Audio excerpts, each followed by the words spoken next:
Hello, beautiful one. Acknowledging the beauty of your inner self.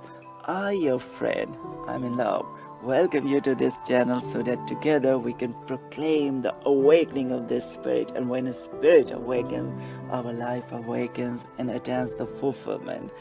There is very interesting question once again, that what is sexual addiction in the context of consciousness, and how can we get out of it? Because any addiction is not good, because it makes us slave. And Jesus has said that you will know the truth and truth will set you free. So is there any kind of truth knowing which we can be free from sexual addiction? Addiction is not a good word. Something that is a pleasure, no matter whatever you find is very good for your health, even if that thing we use that thing, and then there are three processes that is called use, abuse, and addiction. So these are the three process. First we use something, and then we abuse something, and then we get addicted by something. Then that thing started to use us. It is not we feeling pleasure, we feel enslaved and we feel chained by this. So the sexual feeling that is meant to give you pleasure first then lead you in a state, lead anybody in a state of entanglement. In the case of abuse, that person dive into it. And then third place is addiction. So if it is wise for a person, if while using it they can give a very beautiful meaning to their sexual life, that it is for chastity, it is for my beloved, it is for a true love, it is for my wife, husband, and all kind of pure thing. If you invest in the beginning of sexual life, then you never fall in abuse and you never fall in that addiction. The way to addiction, the bridge to addiction is abuse, overuse. Like a person start a cigarette one time, and then another cigarette, start 2, 3, 4, 5, 6, and then they get addicted. They cannot get out of it. And same thing happens with sexual feeling too. And now I want to tell you some wisdom that can help you to get out of any kind of addiction of this universe, sexual too. What is in the context of consciousness? You will know the truth and truth will set you free. So the consciousness, if you understand that 99% we are like animal. So as long, but how? What makes us animal? It's our body. It's a kind of consciousness in which we are exactly like the animal. Animal and human. Human have a part of their brain that is called cerebral cortex. I have learned this. And it is this cerebral hemisphere that is responsible for our memory, our communication, our thinking, our addiction. Anything is responsible for that through this part of our brain. And in compared to all other animal, it is only human being who is having this part of their brain most developed, because animals also have, in compared to their skull, they have used skull but brain not so big. Human don't have such use his skull, and their brain is biggest. So this brain can understand this truth that is going to set you free. Human use imagination.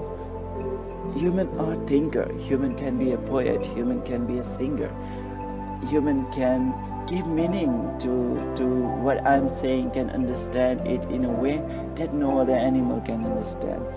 And what is this animal instinct through which we get into any sexual feeling or any kind of addiction? It is because animal work with stimulus or stimuli. What do I mean is this, that if a sheep has to be scared with a wolf, it only happens if the sheep smell the wolf, if the sheep hear the wolf, if the sheep sees the wolf, or likewise. But if these things doesn't happen, the sheep will not be afraid of the wolf.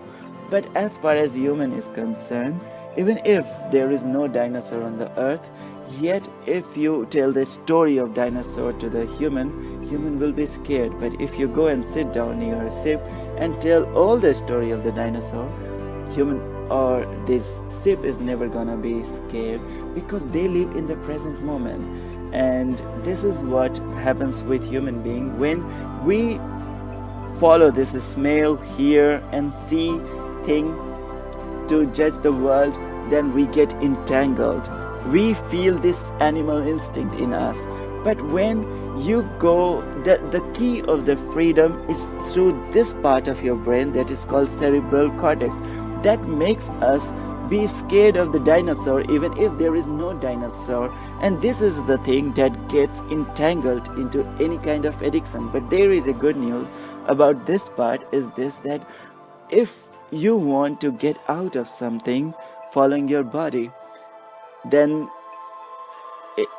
it is never gonna work, because the body has this inclination towards the addiction, towards the pleasure all the time.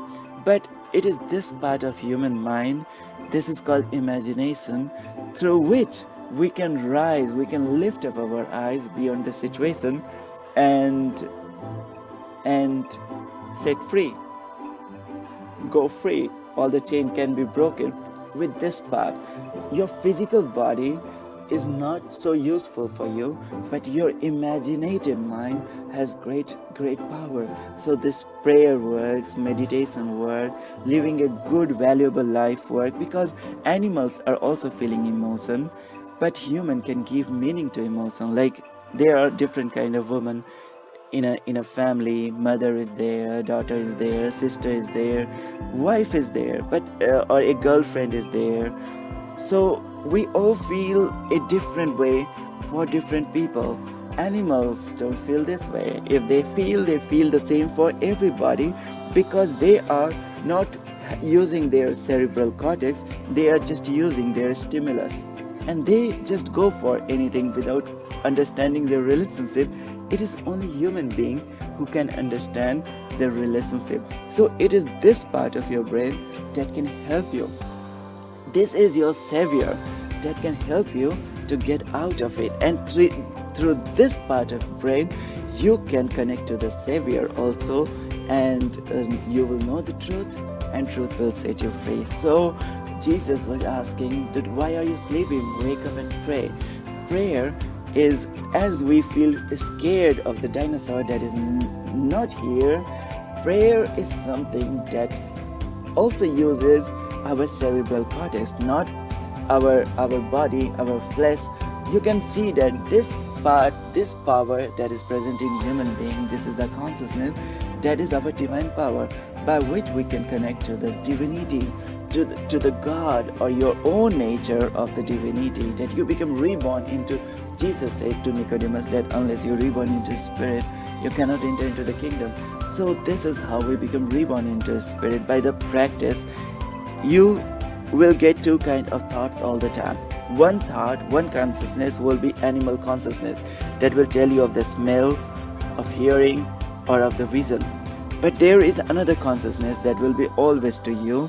This is called consciousness of, that is not your situation, okay? That is not your situation. That you cannot see, but you can still feel. This is the consciousness of the spirit. And holding on this, developing it, we become reborn into a spirit, and then this is the truth that sets us free. Thank you so much for listening to these words with so much of love, and the prayer will help you, listening music will help you, and giving a true value to a relationship will help you like nothing else. Thank you so much. May God bless you.